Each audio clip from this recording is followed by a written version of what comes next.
Last time, we found Nurse Caldwell lying cold in the ICU hallway. But what we didn't know, she had written one word in her own blood before she died. Soren. Detective Hale stared at the blood-scrawled word like it was radioactive. The nurse's throat had been slit so precisely that not a single scream had escaped. But she still managed to use her final seconds to write that name. And yet, there was no Soren on any hospital record. Not as a doctor, not as a nurse, not as a patient. Who was he? Security footage from the hallway was wiped. Not malfunctioned, erased, cleanly, deliberately. And inside Caldwell's locker was an envelope addressed in shaky handwriting. If anything happens to me, look in room 139B. Room 139. B had been closed off for renovations for over a year. Supposedly. Hale went down alone. It was midnight. The wing was dark and stale. Paint peeled from the walls like shedding skin. Room 139. B wasn't just abandoned. It had been sealed shut from the inside. When Hale forced the door open, what he saw made his stomach turn. A rusted hospital bed, buckled restraints, scratches along the wall, and a row of Polaroids taped above the headboard. Same man, same face, different eyes. In some, his eyes were tranquil, others wild with rage. Each photo had a single word scribbled beneath it. One said, CALM. Another, detained. The last one read, unleashed. Hale brought the photos to Dr. Lean, the hospital's psychiatrist. Her face went pale the moment she saw them. No, she whispered. That's not possible. That man, he was discharged 10 years ago. Name? Hale asked. Her fingers trembled. Soren Crane. Soren Crane was a war vet, diagnosed with severe dissociative identity disorder after a classified military experiment gone wrong. He was admitted after attacking his CO during a PTSD blackout. According to hospital files, he had stabilized. They discharged him in 2013. But Hale had seen the timestamps on those Polaroids. The latest was from 3 weeks ago. The deeper Hale dug, the more rot he uncovered. Nurse Caldwell had been working nights in the psych ward. She'd filed an incident report last month, one that mysteriously vanished from the digital archive, describing a ghost patient who wandered the halls, unseen by admin, unlisted in records. She said he responded to the name Soren and refused medication. Claimed they were controlling his mind.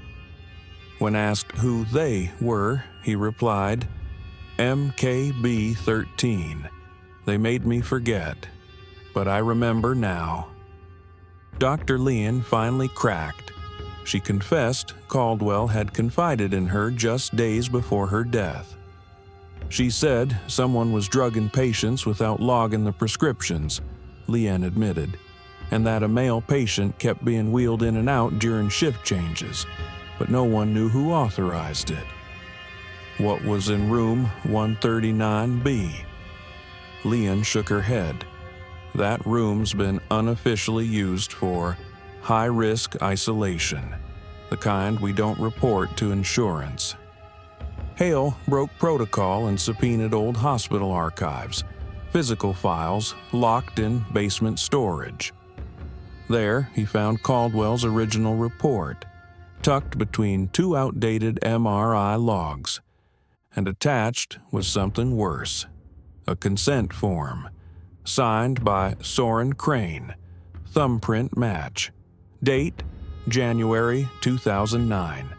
Next to purpose of admission, it read, experimental therapy / memory realignment. And under referred by, a name Hale had never seen before, Dr. Harold Sloan.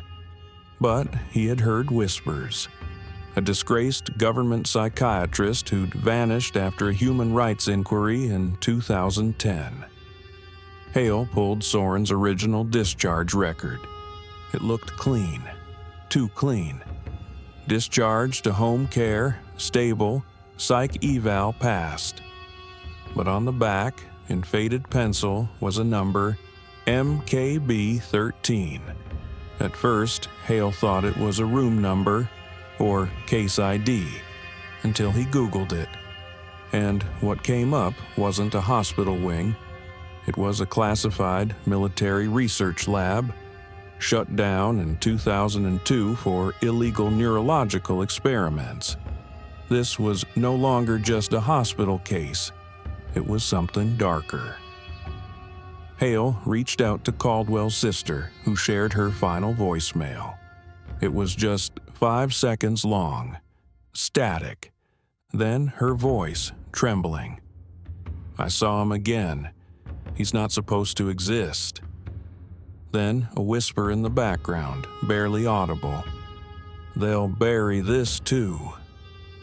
The next morning, Hale returned to the hospital.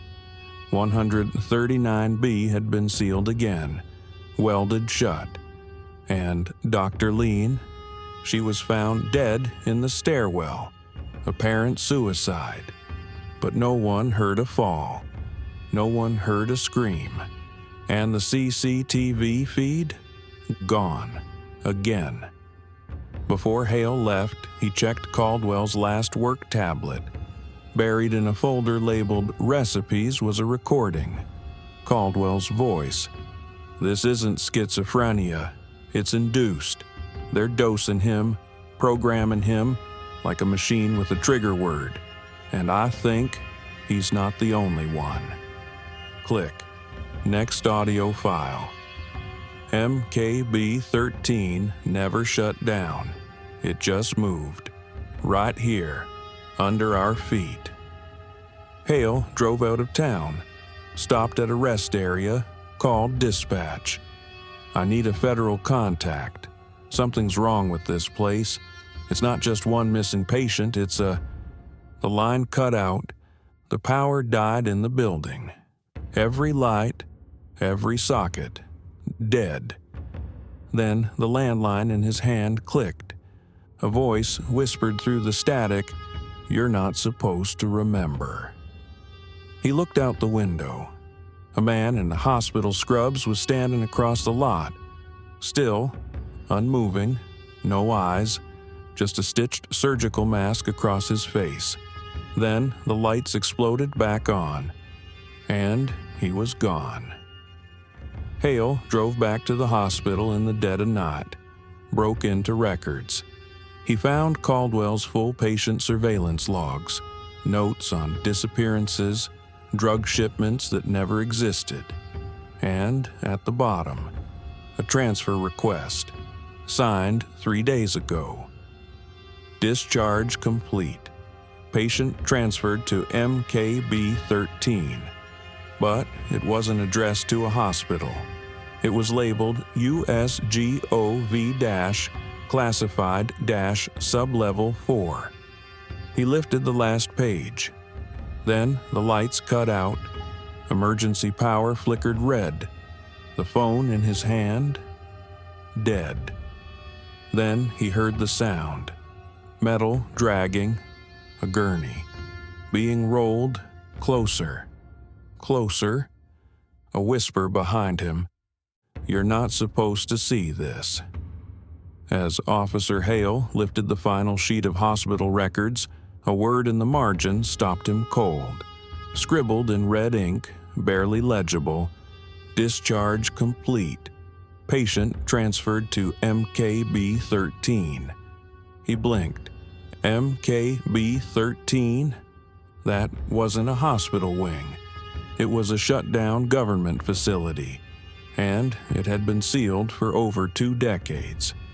He called dispatch, but before he could speak, the hospital lights cut out. Then the emergency line in his hand went dead. Someone was watching him.